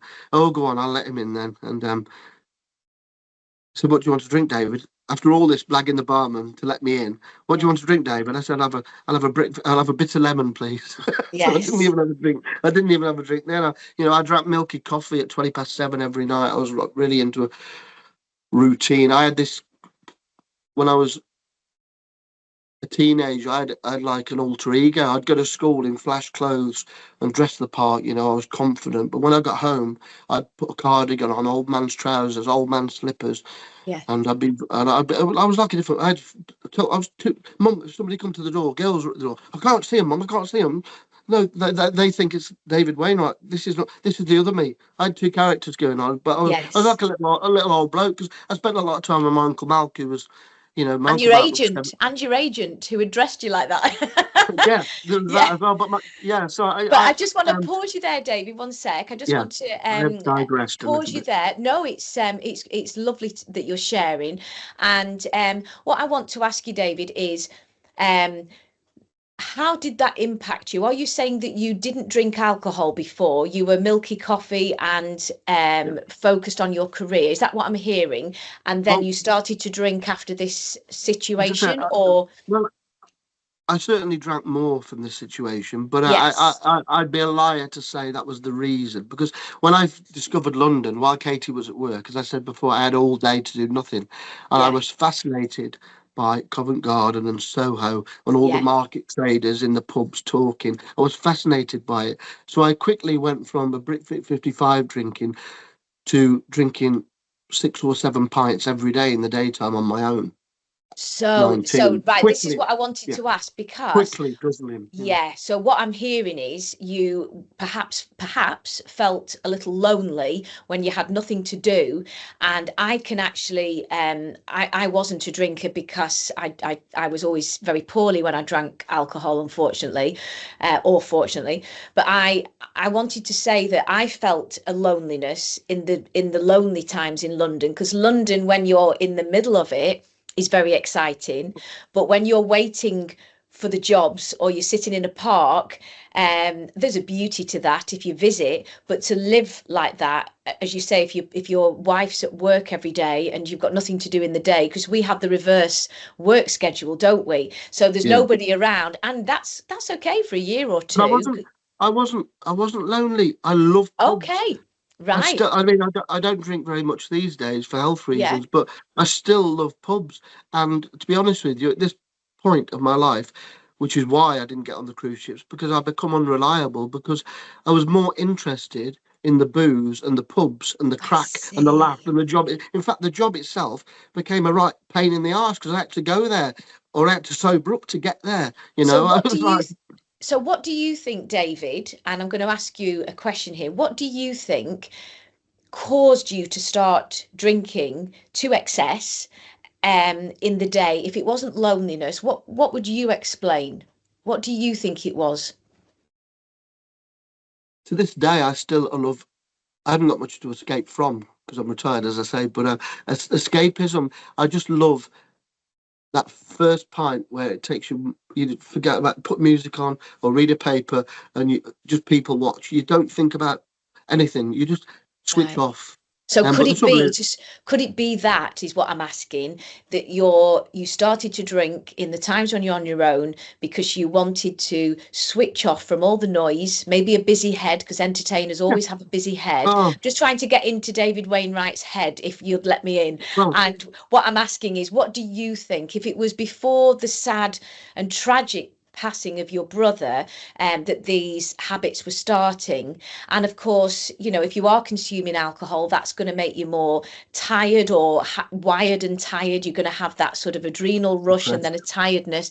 And that's obviously going to interplay and affect your career. So what you're saying is a little form of self-sabotage perhaps, and maybe because you'd started a career at 14, 15, where most people are having the knockbacks and rejections, David, you had those doors wide open because you walked through them at such a young age. And so I'm just trying to get into your head. Could it be that you'd perhaps done everything you felt you wanted to do? Or what, you take me into well, your head, what do you think it was that made you well, self-sabotage? as I say, as far as I was concerned, I was never going to top that London Palladium night because if even Okay. if I got cast in Titanic the movie, Keith wouldn't be able to see it. So what's the point? So So it was it after? This is the question I wanted to ask. Was the well, drinking after? no, the drinking certainly started before. Basically, obviously, I'd met Katie, my first love, when I was 18. So we went out, we did a lot of dining out, and I learnt about women and making love and all those things, which we always did with bottles of wine. So I was drinking heavily well before Keith died. But after Keith died, and I'd split up with Katie, these both happened at the same time. Right. I now had a very good reason to drink. Just to help others who may be going through what you are, you're telling me that you've got London life, which I've just explained can be quite lonely at times of Mhm. despair. You've got grief, you've got loss of your partner, but also loss of your brother, and you started to drink more, is what I hear you saying. Is that right? Yeah. Oh, Yeah. I was I mean, I don't know how I afforded it, but I was drinking all day, every day, and Oh, I was still working. That's about just about that time I started going on the cabaret circuit, but I didn't drive at the time, so I could get the train to all these holiday parks, Havens, Warners, Pontins, wherever it might be, all around the country. A lot of my work was in the southwest, so I spent a lot of time on the train. And what you can do on the train is drink. yes. So are you saying that when you were doing your shows as well, that you'd had a drink perhaps before the show as well? Because I know a lot of artists drink after the show, or some people need a little kick. I always found that because I can't tolerate alcohol with my health condition. So if I had even a sniff of Right. alcohol, I'd forget all my words. So I was unable to do that. But I do know lots of artists have a little tipple for confidence or whatever. So with the confidence issues there, or escapism, as you said, you just take us on how that actually felt emotionally for you, David.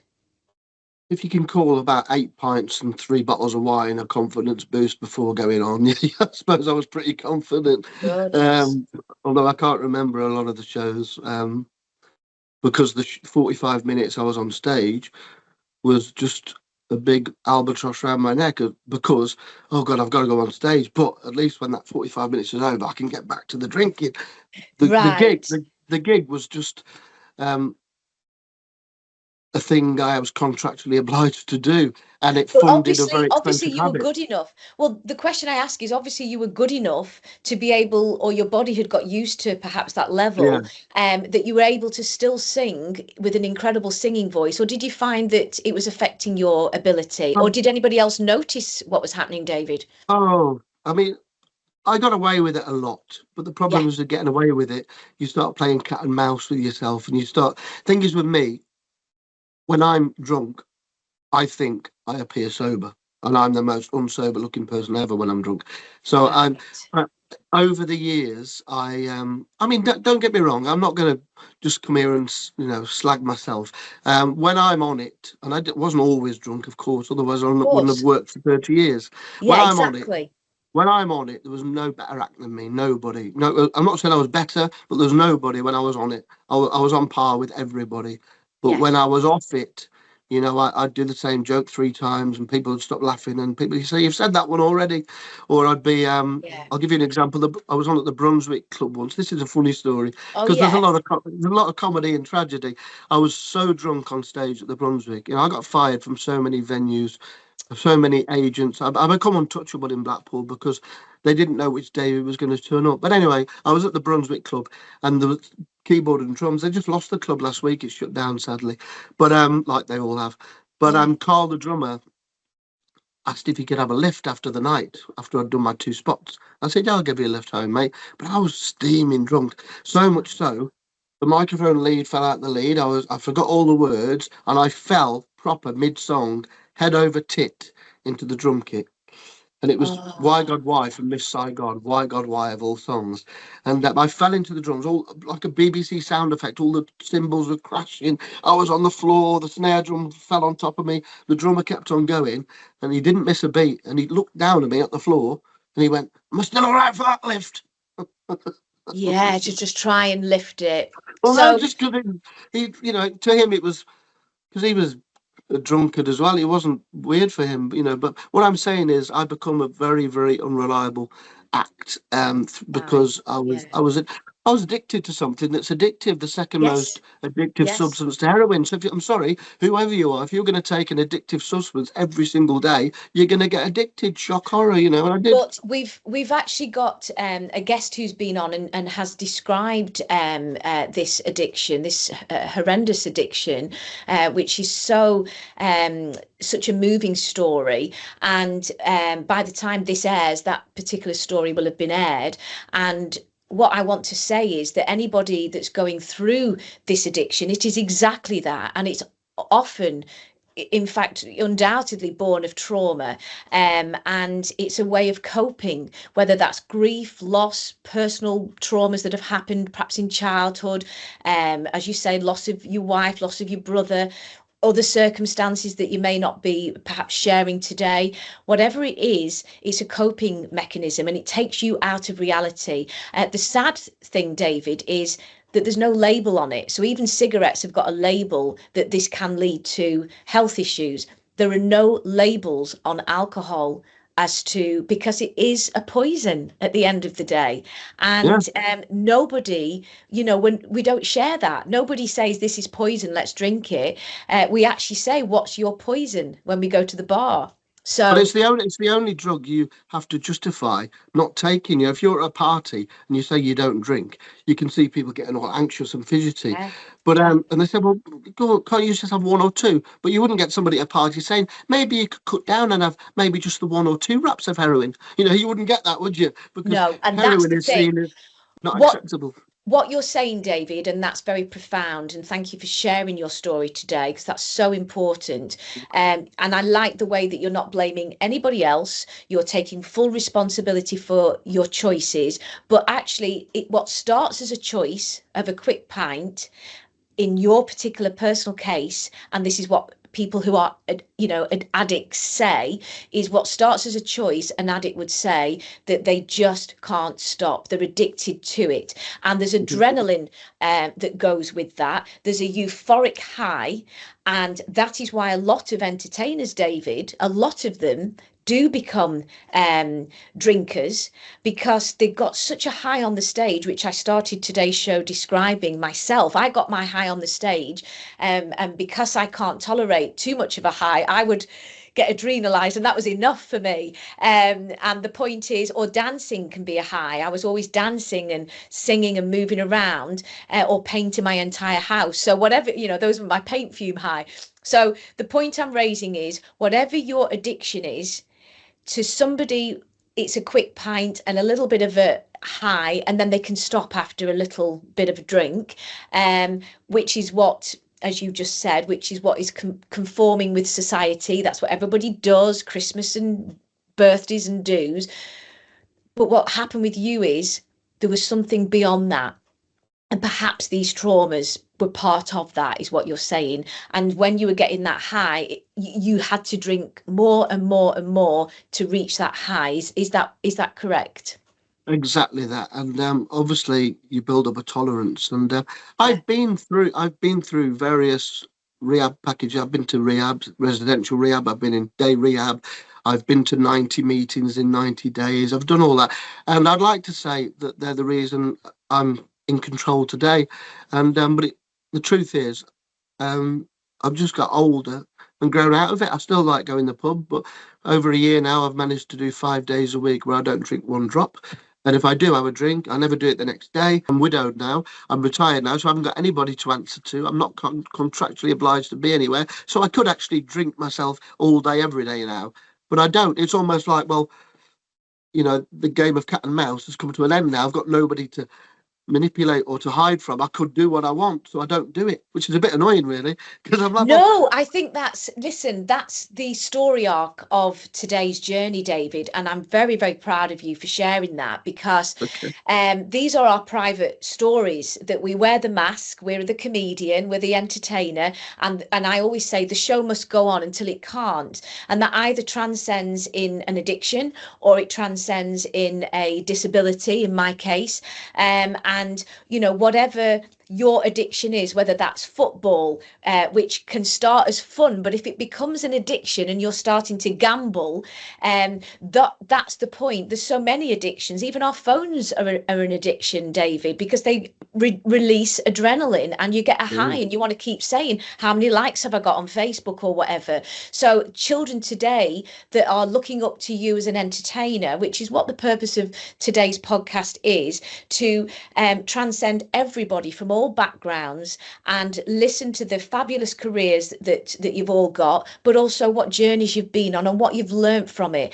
And you tell me today, what do you think was the pivotal point, David? You had obviously therapy and support. Were there any key words or circumstances that the light switch, what I hear from you is a light switch went on? You don't have to dive into the traumas of it, but what was the pivotal moment that made you think, I don't need this now? I was sick of waking up in police stations. I was sick of going to court. Me and my wife kept splitting up and getting back together, splitting up, and she was diagnosed with cancer and she passed. My mum passed before her, which trumped everything and confused us all. So I lost my mum and Karen right at my mum, October 2021. Karen carried on, although she was very poorly, until January 2022. So I had all the excuses to drink in the world by now, but I wasn't quite feeling it. So I went to the doctors. I was becoming 50, and I thought I'd better have an MOT. I've not been to the doctors for about 25 years, although I'd been in rehab and stuff where they do medical. So I always thought, well, if there was anything wrong, they'd have told me then, so I must be fine. So I went to the doctors, and this was just over a year ago, and I was told I was severely diabetic. And because my blood sugar was so high in a short space of time, it had gone to over 104 or something, they thought I had pancreatic cancer, which was a really horrible phone call to have. Anyway, I hadn't got that. It was just my glucose levels were off the roof, whether it just wasn't looking after myself. And so that was I had to go on a lot of medication, which I'd never been on before. I went from no pills a day to 11 pills every day. This is only a year ago. So I decided, right, fight or flight. Do you want to live? And I thought, actually, life goes by far too quickly. I do want to live. I don't want to drink myself to death. So I changed my life. I've started eating well and cut down alcohol to only 2 days a week, which at the moment I'm not drinking anything at all at the moment. On August the 4th this year, I started going to the gym 4 or 5 days a week. I walk 3 or 4 miles a day, and I've just had my bloods done annually for a year. And when I went in to have the bloods done, well, the results back, the doctor went out to get a second opinion, which my heart sunk because I thought, oh my gosh, what's she going to tell me now? Oh, yes.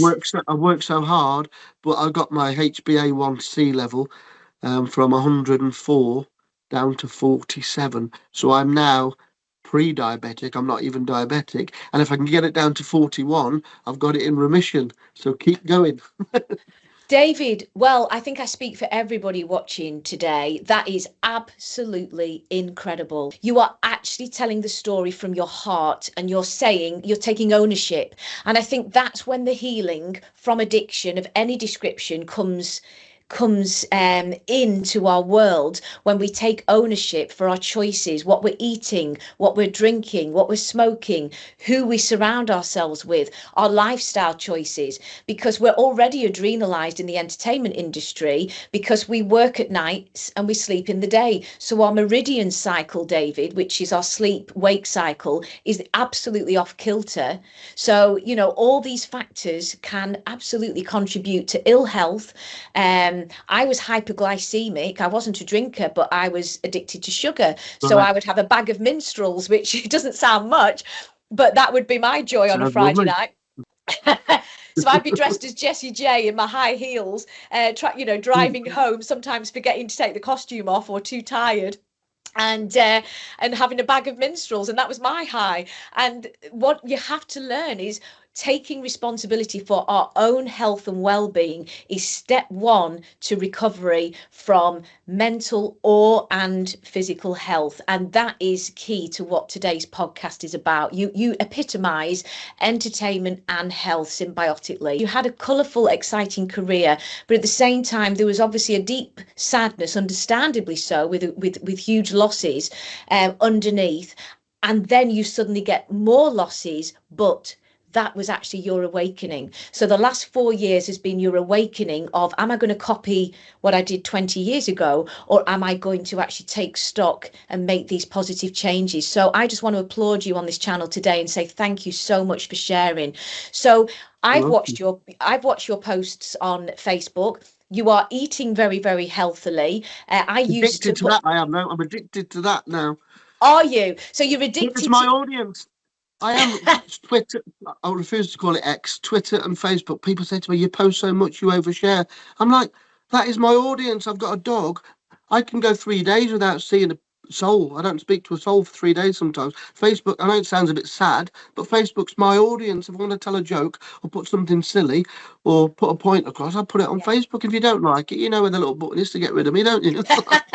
And I agree with you there. I think that's really good that you found a mode of communication and an audience where you can actually reach as many people as you wish, entertain us with your comedy jokes. And as you said, what I love is you put all these posts up about food, but you'd never know, David, who you are inspiring, because I started putting a lot of food posts up when I was in my healing journey, and you would like my posts a few years ago, and it does give you that confidence of healthy eating. And you're doing exactly that now, and you're showing people, do you know what, there's another way to live. And when they're ready, if people, or if indeed people choose to, they also may be inspired by I today. used I used to watch your food posts and love all the healthy food that you made. And the thing Oh, is, to put my food up or to tag myself in the gym, which I do every single day, and I yeah. get the piss ripped out of me all the time. But one, I know it annoys people, and two, it keeps myself accountable because I can see on the month how many times I've been in the gym, and it keeps me accountable for going. And I think that's so important, because in my own personal journey, I used to have an eating disorder, David. So for me, Okay. what people, and I say this in my book, The Truth About Me, but that was part of my story. And in order to recover, I started to do posts about food. And my next book that I'm writing, my second book, is a diet book. So what I'm saying is, what Oh people wow. don't. Yeah, so people don't know our own stories. They see a No. confident person and silliness, particularly if you're comic and you're acting daft, but they don't always see that underneath that is also a real human being going through the same woes and trials and tribulations as everybody else. We're all the same, and we're all going through something that's personal to us. And so what I started to do was purposefully, in order to learn to cook and learn to eat, was put the posts up. So what you all saw was all these wonderful, colourful food choices, of which I was learning as I went. And somebody said, why don't you write a book? And I thought, well, I'm already writing one. So again, it's our own journeys. And what I love about you is you have started to show the audience, which, as you say, it's an audience, colourful array of brilliant food choices. But you're also honest. You also say, do you know what? I've had such and such tonight, and I've had a little drink as well. So you're finding that balance of having some fun, but also taking good care of your health. And if your bloods don't convince everybody today that we can be the master of our own ship, we can change things for the better.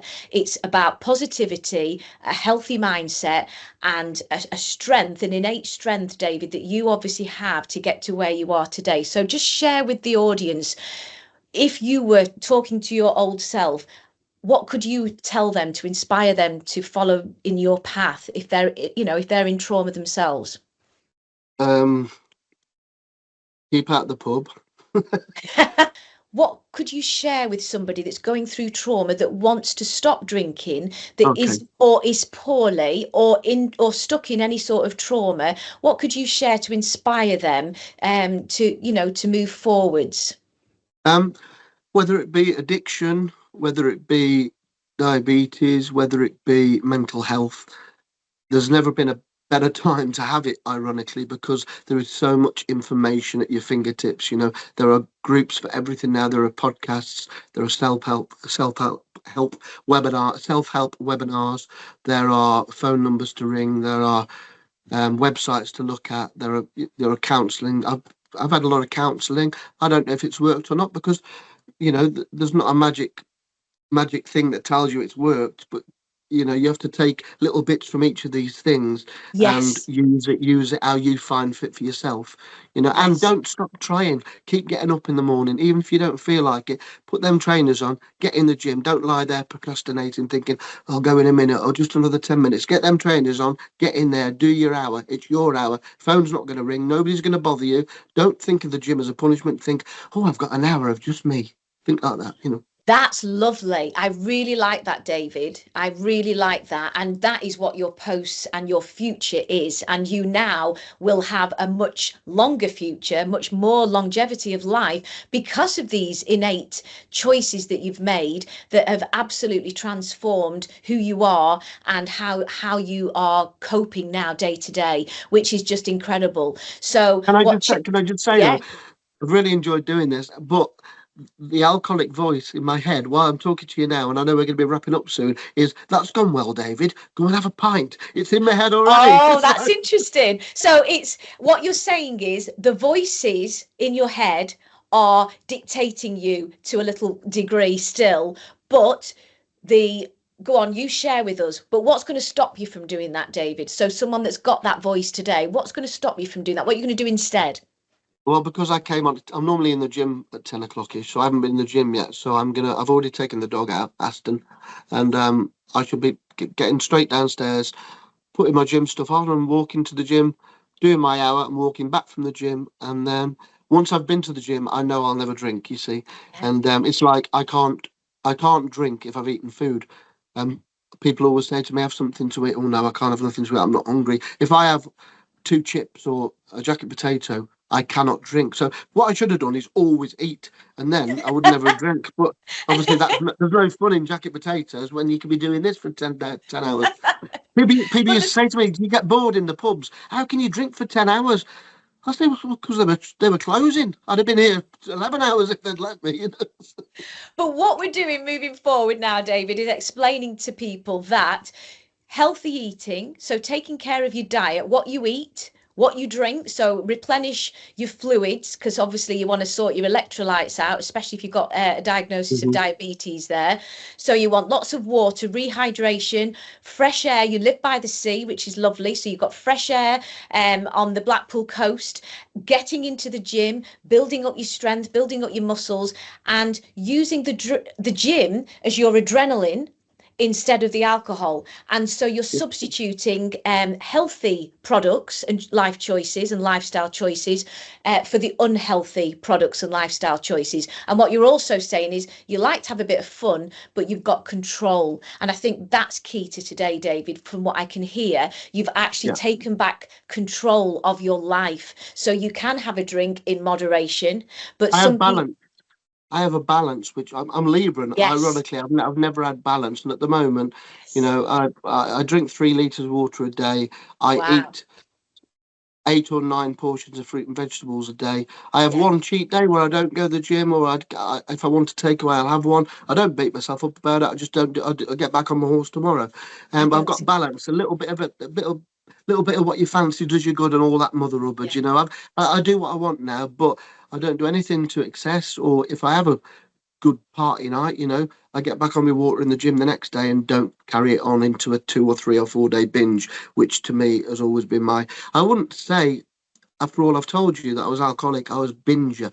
I binged everything, whether it was a TV show, whether it's a bag of cookies. I binge everything. Everything's got to be now and quick. Yeah, you couldn't stop. You wanted, and I think that transcends a lot of people, even people who, they do say an alcoholic per word and phrase is somebody that drinks every single day. But one could, as you said, one could argue against that. And it doesn't really matter, I feel, what the label is. The label's a label. It's what we decide to choose, how we decide to choose to take back control, find balance. And especially now you're not gigging, of course, you've not got that up and down adrenaline. And so you're more balanced in your mindset. And of course, if you're not diabetic, then you're going to be even more balanced and your blood's flowing better and your lymphatic system and all of that. So you're getting healthier, and that is, you're being a master of your own ship now, David. And I think that's a powerful phrase to end on today. Now, if you've got 2 minutes, I would love you to go and get Aston, and I'll get Tinker. And as quick as you can, go and bring Aston, because we'll do a little wave. I'll have to take the phone with me. Are you going to take the phone with you? Hello, Aston. Can you see him? Hello. So we'll say a quick hello, David. This is Tinker. Look at Hello, Aston. Tinker. Oh, so this is David. Tinker. This is our singer, actor and comedian, David Wainwright. You're on the channel with him and he's been listening to every word you've been saying today. So David, just to conclude, obviously we've just seen your Aston there. How old's Aston? Aston was 3 last week. Fantastic. And he's your little treasure, isn't he? He is my little treasure, yeah, sorry. And what I want to say to conclude today, I'm going to leave that with you, David, is first of all from this side, thank you so much for sharing your very powerful and exciting career on stage, and you've achieved so much, and it's been so wonderful to speak with you today, David. And I'd like to leave the last word to you. For anybody that wants to follow in your footsteps, you started at 15, you worked in the West End, Her Majesty's Theatre, and the London Palladium, 2 of the most glamorous theatres in the West End. What would you say to anybody following in your footsteps? Don't ever support Joe Brand at the Comedy Store when you're 18, because you'll die in your arse. Seriously, without being cliche, keep working hard, and it's a very competitive business, but don't get bogged down what other people are doing. Just look after your own counsel. Make sure your act's good. Make sure you've got good publicity. Make sure you've got good equipment. Make sure you've got a good agent who doesn't feed you the flannel, and don't get too down with the knockbacks. Don't get too high with the highs, too low with the lows. Because what goes around comes around. You'll work nice gigs, you'll work rubbish gigs. Sometimes you won't work at all. But keep going. Keep going. And I think that's a very powerful phrase to end today. Whatever you're going through on today's or in today's audience, just keep going. So, David, thank you so much for today. Take good care. Have a great day. Enjoy the gym, and we'll catch up with you again soon. From Tinker and I, thanks ever so much, David. Goodbye. Goodbye.